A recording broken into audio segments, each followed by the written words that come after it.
хаанстайгаа үзэгч та бүхэндээ баярлалаа. Тэгэхээр үзэгч та бүхэндээ Бөглөө эртлэн манай студид хүрэлцээрсэн зочдоо та бүхэндээ танилцуулъя. Жошныхаа ярилцлагыг хүргэе. Тэгэхээр студид маань Автоеврын үндэсний төвийн ахлах мэрэгжилтэн Батчуулан хүрэлцээрсэн байгаа. За мөн Монгол улсын зөвлөх инженер Ламсвар нар хүрэлцээрсэн байгаа. Өглөөний мэнд хүргэе. Урилгыг хүлээн авсан баярлалаа. За манай улсын хэмжээнд үзэгчдээ бас мэдээлэл хүргэхгүй байхаа аргагүй нэг зүйл болох гэж байна. За энэ юу юм гэхээр одоо Автоеврын үндэсний төв буюу за инновац Автоеврын салбарын өдөрлөг болох гэж байгаа. Тэгэхээр энэ өдөрлөгийн талаар эхлээд манай үзэгчдэд мэдээллийг хүргүүлээч. Өдөрлөгийн үеэр ямар зүйлүүд байх юм бас оролцохыг хүссэн газрууд байгаа болов уу, хүмүүс байгаа болов уу те. Тэгэхээр энэ тал дээр хэдүүлээ ярилцъя.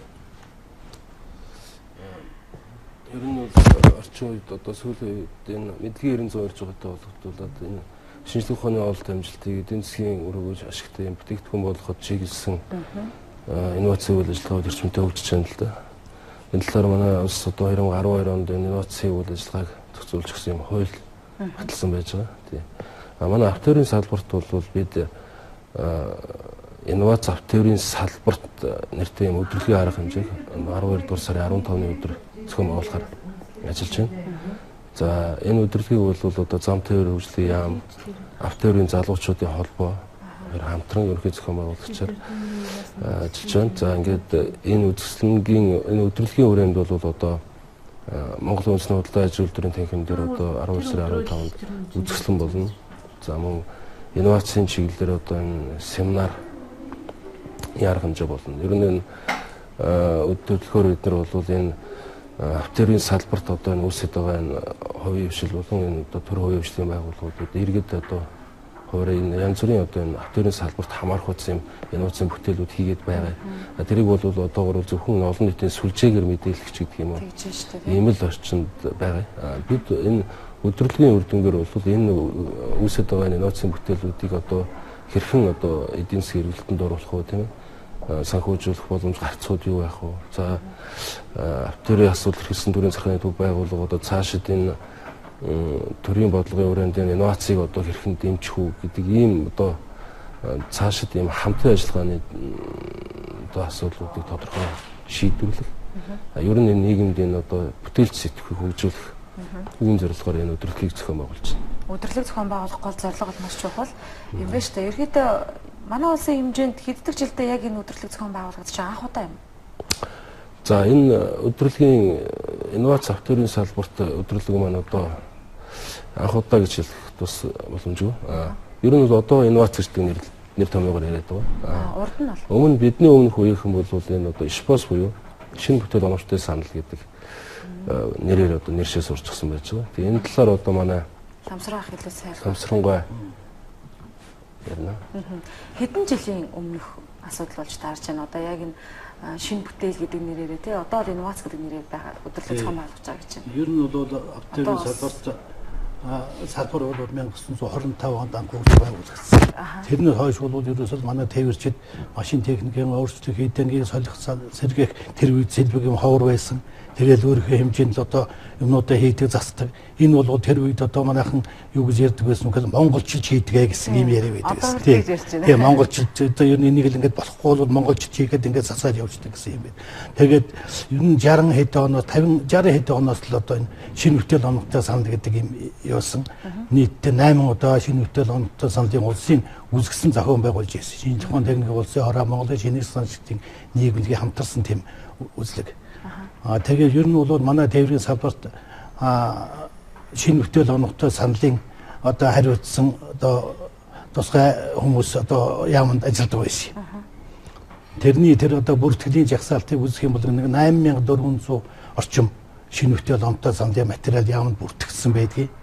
Тэр бүртгэгдсэн материалуудаас бүртгэгдсэн тэр юунуудаас ер нь яг биелэлээ олсон эргээд бас хэрэглэгдсэн үйлдвэрлэлд орсон зүйл байдаг уу? Байна. Тэр бол одоо ер нь ихэнх нь одоо үйлдвэрлэсэн 8600 гарнаас чинь яг жинхэнэ одоо шинэ зохион техникийн зөвлөлийн хурлаар батлагдаад одоо яг үйлдвэрлэлд нэвтрэлээ гэдэг энэ бол 1200 гаруй бүтээл нь бол үйлдвэрлэлд нэвтэрсэн. Тухайн үеийн ханшаараа одоо тооцоогоор бол 54 орчим сая төгрөгийн одоо ашигтай ажиллана гэсэн ийм тооцоо гарч ирсэн юм байна. Тэр үед бол одоо шинэ бүтээл ихэд одоо Хөдөлгөөний Баатарт анхаарал санаачилсан автозамын одоо дэржигнэр байлгах хэрэгсэл гэж байлаа.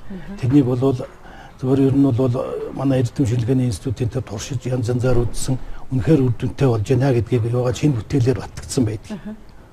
За мөн одоо манай салбарын анхны шинэ бүтээлээр батлагдчихсан тэгвэл нефт хангамжийн алсын удирдлага гэж нэг тийм одоо нэг шатхууныг дэрэгдээс нь биш бүр холоос одоо удирддаг ийм шатхууны удирдлага бас шинэ бүтээлээр батлагдчихсан. Ер нь шатхуун хэмнэх талаар бол тэрнээс хойш одоо 90 хэдэн онд ч гэсэн 3 4 одоо бас шатхуун хэмнэх талаар бас санаачлаг гарч орж исэн юм бол бий. Маш чухал юм байна шүү дээ. Шин санаанууд зүгээр нэг өдөрлөг болоод үзэгслэн шиг өнгөрөхгүй тэндээс чинь бас улс их хоорондоо хэрэгцээтэй зүйлүүдэд мэдээлэл болгож авч яа нэргээд хувь хүнийхэн тал дээр ч гэсэндээ хөгжүүлэх бүрэн боломжийг бас олгодог юм байна тий. Оролцох боломж хэрэг байна. Одоо ерөөдөө өдөрлөгт одоо Транстеп CGM гэдэг одоо Транстеп CGM автер үндэсний төвийн цахим сайт байгаа. Тэр сайт Транстеп CGM гэдэг. Энэ сайтаар ороод бид нарт одоо бүртгүүлж энэ үзэсгэлэн өдөрлөгт одоо хийсэн бүтээгдэхүүнээ танилцуулах юм боломж. Ер нь бол заавал биетээр ингэ бүтээл болоод тавихаас илүү бас тэр хүний толгойд юу байна вэ? Тэр хүн ямар юм бодож байна вэ? Тэрийг бас цаасан дээр буулгаад төсөл болгоод тийм үү? Ингээд бас ирээд үзүүлж харуулгаад ингээд танилцуулах боломжтой. Ер нь одоогор бол манайд бүртгүүлчгээд байгаа нь 30 гаруй аж ахуйн нэгж байж байгаа. Тэдний одоо бүтээлүүд болох одоо 45 бүтээл Авчаас одоогийн байдлаар оролцсноо гэд бүртгүүлчихэд байж байгаа. Ихэвчлэн юу байх вэ? Одоо шууд мэдээлэл. Ер нь одоо бол их хүмүүсийн одоо нэг юм асуудал байгаа юм л да.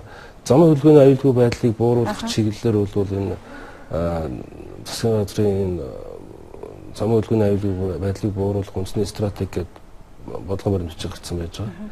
За үүнээр бол энэ зам тээврийн аваар ослыг бууруулах чиглэлээр бол тодорхой юм олон улсын туршлагыг нэвтрүүлэх шинэ санаачлалыг дэмжих талаар тусгасан байж байгаа. За манай одоо энэ хас системс гэдэг одоо Монголын нэг компани байна.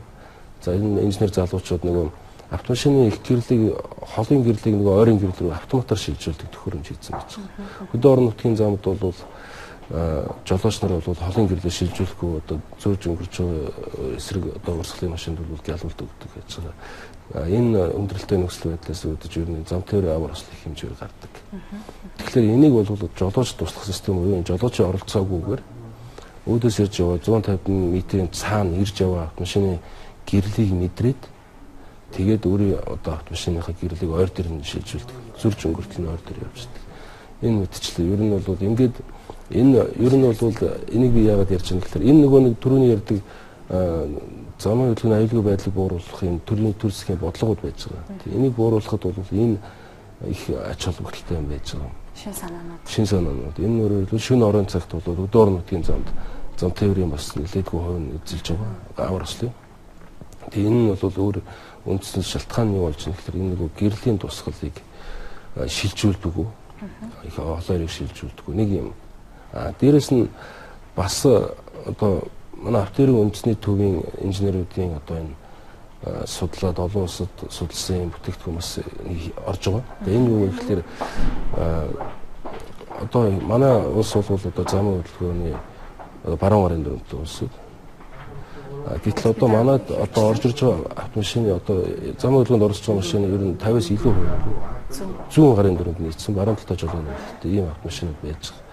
Тэгэхээр энэ маань яадаг вэ гэхээр нөгөө ойрын гэрлийн тусгал нь эсрэг урсгалынхаа машиныг бас гялбуулт өгдөг байж байгаа. Уг нь бол энэ чинь нэг замынхаа зүүн талаар явах хэвээр машиныг манайд орж ирээд баруун талаар явангууд энэ замын зүүн талаар явж байгаа машин чинь нөгөө харга орсныг гэрэлтүүлэх хэвээр ишигээ илүү гялбуулт өгдөг. Тэрний төлөө баруун гар талаар явангууд чинь нөгөө эсрэг урсгалынхаа машиныг гялбуулдаг байдаг гэж байгаа. Тэгэхээр энийг шийдэл нь бас. Тий, шийдэх талаар манай автомобилийн үндэсний төвийн одоо инженерүүд судлаад гарцыг гаргаад ер нь бол Европын холбооны одоо техникийн зохицуулалтаар бол нэлээдгүй олон боломжуудыг тодорхойлж өгсөн байна л да. За түүний дотроос ер нь энэ корректор буюу нэг юм бэлдэж ашиглаад одоо автомашины лампыг одоо цагийн зүүнний эсрэг одоо ингээд 30 градус сэргүүлэх H4 маркийн одоо галогон ламптай юм тээврийн хэрэгслүүдийг 30 градус эргүүлснээр бол одоо гэрлийн тусгал нь зөв болж өөрчлөгдөв. Тийм үү. Тэгэхээр бол эсрэг талаа гялбуулах юм эрсдлээс бууруулж байгаа. Та Монгол улсын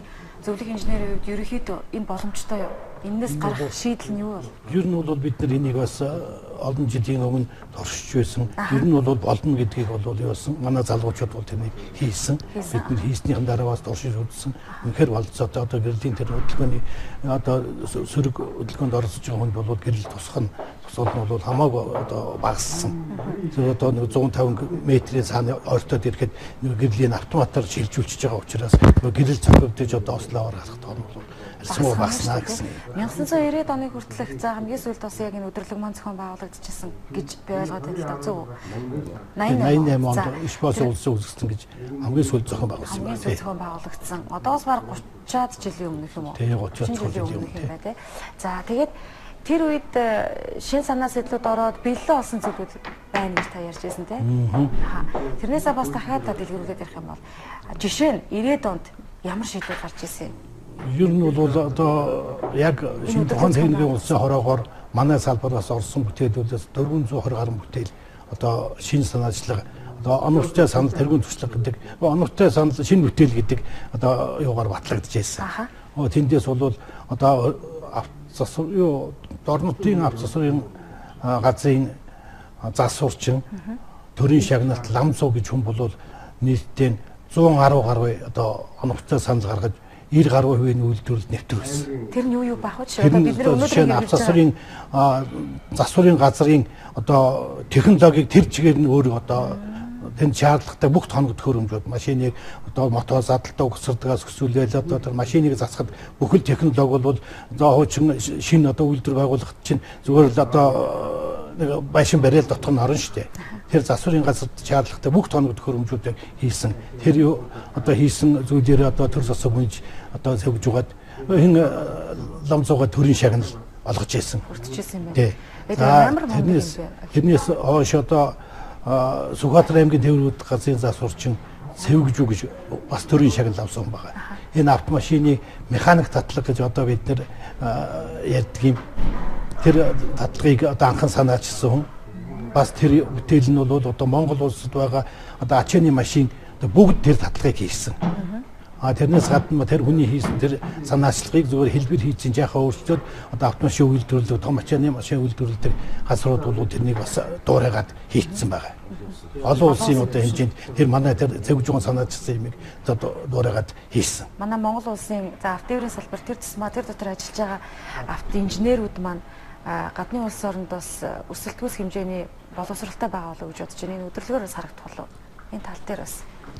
Тийм, ер нь одоо энэ одоо манай бидний өмнөх үеийн энэ тал дээр бол одоо машин ач холбогдолтой идэвхтэй юм ажилладаг байсан байж байгаа. Одоогоор бол манай автоеврийн салбар нь 90 он гараад бол ингээд хөвчлөгдөд одоо бодлогодод чиглэл нь тодорхой байсан өөрсдөө. Одоо бид эргээд өөрөө энэ 30 орчим жилийн дараа энэ бүтээл сэтгэхийг хөгжүүлэх энэ шинэ санал санаачлагыг одоо дэмжих чиглэлээр ингээд энэ өдөрлөгийн арга хэмжээ зохион байгуулж байгаа. Энэ өдөрлөгөөс бол бид нэлээд их үр дүн хүлээж байгаа. Өдөрлөгийн үр дүнгээр бол бид одоо ер нь цаашид энэ ховийн хвшил, төрийн захиргааны төв байгууллага тийм зам дээр үйлчлэгээ за иргэд аж ахуйн нэгжүүдийн хооронд ер нь инновацийн чиглэлээр хэрхэн хамтарч ажиллах вэ гэдэг чиглэлийг тодорхойлох. За баярлалаа. Бидний ярилцах цаг дуусч байна. Тэгээд мэдээж та бүхнийхээ өдөрлөгтөөс амжилт хүсье. Өдөрлөгийг дахиад нэг бас үзэгчдэд мэдээлэл хүргэх юм бол хэдний өдөр хэдэн цагаас хаана болох вэ? Тий. За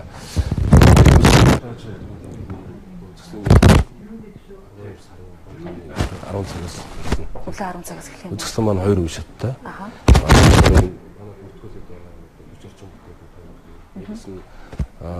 Инновац гэж юу вэ? Одоо түүний хэрхэн оюуны өмчлөх үү, хэрхэн санхүүжүүлэх үү гэдэг юм. Энэ чиглэлээр бас илтгэлүүд тавигдах.